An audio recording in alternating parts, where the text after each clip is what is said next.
Hi guys! Gusto niyo rin ba ma-experience yung mga ganitong fun activities? Kahit ano pang age mo, pwedeng-pwede ka dito sa Gutopia. Of course, hindi lang mga kids yung pwedeng mag-enjoy dito. Kahit mga adults, pwedeng-pwede. Dito sa Human Bowling Ball, feeling ko naging ako si Miley Cyrus. And then itong slime spa, yung pinaka na-enjoy namin. Yan, magtatago ka lang sa red eye and then kailangan maklik nyo yung mga blue ng mabilis. Nakaka-intense to kasi dyan lang kayo mismo sa poste na yan sa gitna magtatago from the red eye. Then next game, dito paramihan kayo ng mabibingwit na box dyan habang umiikot siya within 1 minute or 2 minutes ata. Dito talagang akala ko masasalo ko lahat.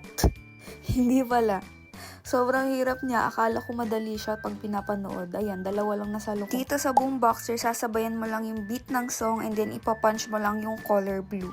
Then, dito sa balloon blaster, alam niyo yan, paunahan makaputok ng balloon. Dito sa Escape this Labyrinth, medyo mahirap siya kasi iikot-ikot mo siya, maze yan, para makarating yung bola dun sa dulo. Kita naman sa Gunado, isushoot niyo yung mga bolang lumilipad lang dun sa basket. Slime Tower Challenge, dito pwede kayong magpatagalan, matira matibay. Here sa Guliktik Challenge, ang hirap nito guys, in fairness. Kailangan mo ng matinding focus and hindi ka dapat nanginginig. Then lastly, itong Guzuka. Babarilin lang kayo ng water na parang may food coloring lang, washable naman. Then meron silang pa-free na ice cream slime. Pwede kang mamili ng flavor, toppings na gusto mo. Parang ice cream talaga. If you want to visit guys, you can book online for only 699 pesos. For walk-ins naman, 799 pesos. Make sure to bring your friends or mga kids nyo dito guys and don't forget to enjoy.